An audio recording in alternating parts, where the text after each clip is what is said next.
Hello and welcome back. So we are going to go through the deadlift today. So again, it's another movement that I think a lot of people get a little bit kind of anxious about and a little bit scared about, particularly in the gym setting, because I think people kind of get particularly scared about barbell work in general. So hopefully over time, watching these videos, you're going to start to get a little bit more comfortable kind of using it. And as I said with the squat video last week, if you haven't watched that, make sure you go back and give it a little watch. Is if you can do a squat with a ball, with a dumbbell, anything else, then you can do it with a bar. It's just a piece of equipment. And it's the same with the deadlift. If you can do a deadlift with a kettlebell, if you can do it with a dumbbell, then actually a barbell is exactly the same. It's just going to get to that point where if you do really want to build muscle, change your body composition, but also age well, which is something that I don't think we kind of tend to think about kind of like enough, then we've got to look at the main driver of muscle growth is mechanical tension. When we look at the research, and mechanical tension, if we put it really, really simply, is making sure that we lift really, really heavy, but also making sure that we're lifting close to muscular failure, if not to failure, I would say, for most people. And you're just not going to get that level of stimulus from using little kind of like dumbbells. So it is really, really, really important that not only are we lifting, so I just want to encourage to make sure that you are doing that. And I think for most people, like 2 times a week is what we should be aiming for, if not slightly more. But then we're making sure that when we are lifting, that we are lifting heavy. And again, these videos hopefully will give you that little bit of kind of like confidence. So we're going to go through into the gym now. I'm going to talk about the difference between the deadlift, the Romanian deadlift, how to set up properly, and again, hopefully by the end of this video, you will walk into the gym with confidence. So one of the things that I kind of said on the previous squat video is when you are looking at these bars, so these Olympic lifting bars here, most of them are going to be 20 kg. And if you actually look at this part, it actually says the weight on there. So most bars will kind of say this, so this kind of says 20 kg. And you can kind of assume that most of the Olympic bars in the gym are going to be around this weight. Sometimes you get the slightly thinner ones, which are actually going to be ideal if you're kind of starting out. So they're slightly thinner, slightly shorter. They do look similar to these, and they're about 15. But again, you can always look on the side, and if you don't know, then always ask someone in the gym. So with a deadlift, the reason it is called a deadlift is because it's a completely dead bar. So you're actually pulling the bar straight off of the floor. So when we kind of look at the setup kind of overall, so you want to kind of line it up. So when you look down, if I've got shoes on, which obviously I haven't at the moment, but if I've got shoes on, when you look down, you shouldn't be able to see your third shoelace. So you do want to actually keep it nice and close, because if it's too far away, then that's going to put you in a really weak position, and it's also going to cause you to kind of wrap round your back a little bit. So when you set up, I would usually kind of get people to stand under the bar, look down, third shoelace should be under the bar, and you shouldn't be able to see that. With those feet positions, or with your feet position or foot position, you should be roughly about shoulder width apart, and with your feet kind of like a natural kind of stance. So you want to be kind of like fairly neutral. You don't want them to be too far out. Definitely don't want them to be in. You want to kind of have quite a neutral kind of foot position. And then the most important part is making sure when you come down to grab that bar, it's very tempting to turn it into a squat. So what a lot of people do is they kind of come down and they almost squat into the movement, and you can kind of see my hips are quite low in that position. What we want to focus on is, because it's a hip hinge kind of pattern, that's where we're going to get our power from, is when we want to think about as we go down, we're pushing our bum towards the other side of the room. So you can see from that position, my chest is slightly higher. So another cue you can think about, if you've got a mirror in front of you, another kind of thing to look at is, let's say you've got a logo, you should still be able to see the logo in the mirror in front of you. My hips are back, my knees are slightly traveling forward, and again, that is going to be your setup position. The other mistake that people make is when they kind of come down, is they start to curl. So I'm going to turn a little bit more side on for you. They start to curl the upper back a little bit, which again is a really uncomfortable position, and it's going to put your lower back under a lot of stress. So a really simple cue to kind of stop that from happening is, before you start, I like to put my arms out in front of me, really think about pulling my shoulder blades down and back. So back and then tucking them down. And then that way, when I grab the bar, I'm now thinking about pushing my bum back, bending the knees, and it puts me in a really nice position to grab onto that bar. And then straight away, what we're trying to maintain is that natural arch in the lower back. So if I do that a little bit more, but more kind of like side on, you'll be able to see that positioning a little bit more. So again, arms out in front, shoulder blades together. As I'm coming down, I'm really thinking about pushing those hips back, grabbing onto that bar, and then that is my start position for that deadlift right there. Things that we kind of do want to focus on as well. So if we look at some of the common mistakes, and again, I do want to keep this as simple as possible, because I think when you first start, particularly when you're looking at things online, you can overcomplicate it and you can over-cue, and it kind of gives you just too many things to kind of like think about. So I want to try and keep it as simple as possible. But so obviously the main things was the foot position, if we think about that shoelace. Foot position as well, so roughly about shoulder width apart.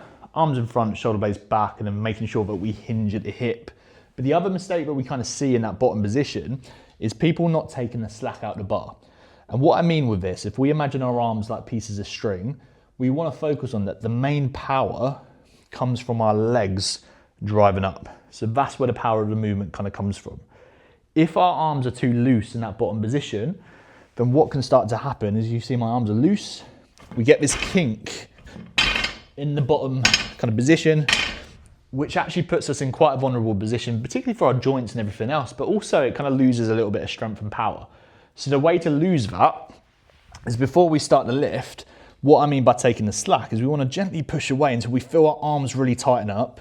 We can start to feel our back and our glutes start to load.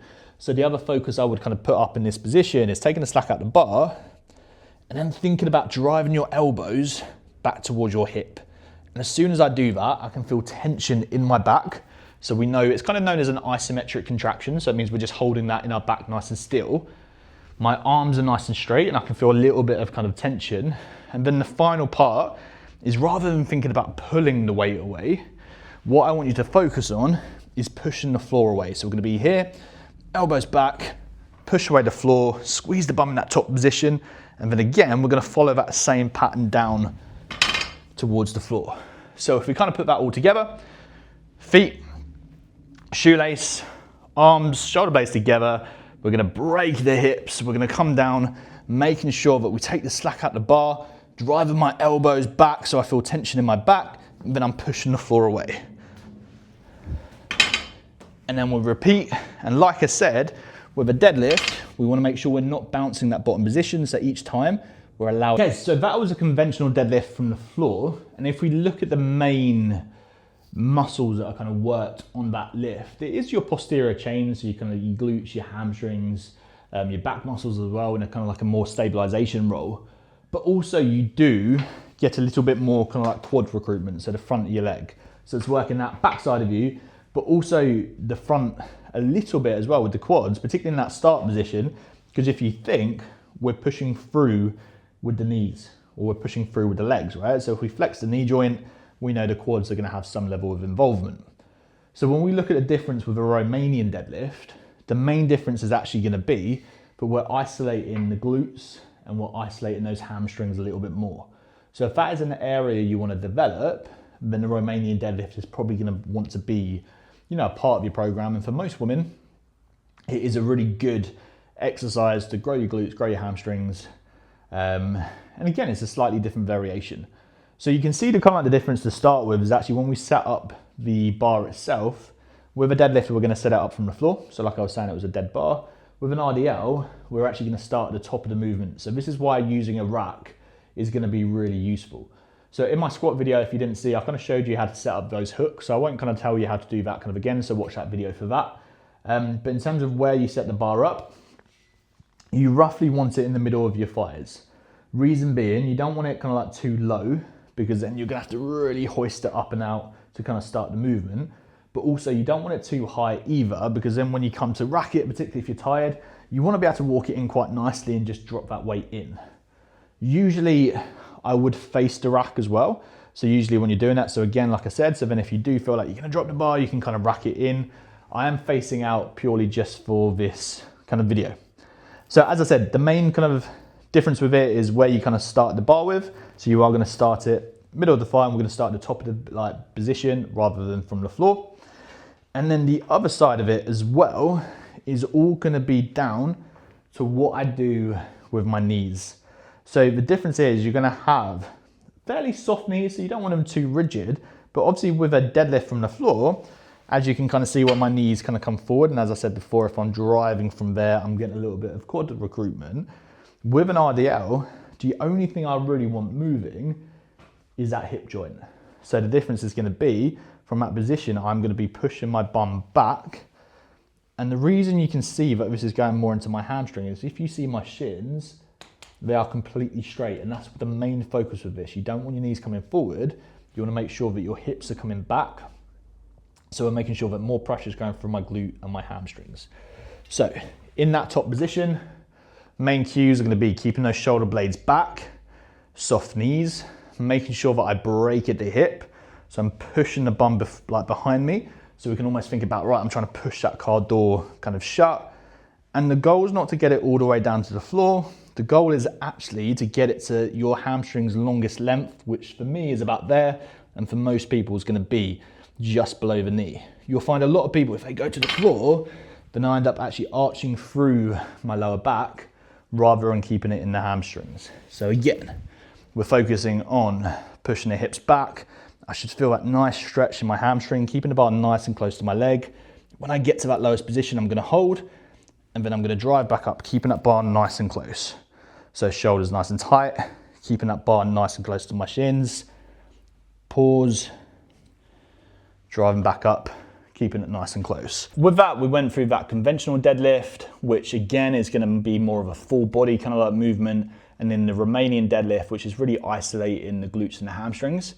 You can make it so it kind of isolates the glutes or the hamstrings a little bit more, and a lot of that's gonna be down to how straight you keep your legs. So if you've got a little bit more of a knee bend, bit more glute, if you've got a straighter leg, bit more hamstring. But for those of you that are just starting out, it's probably not something that I would worry about just yet. I would just kind of keep it nice and simple, get comfortable using the bar, and then those kind of like tweaks is something that you can do later down the line.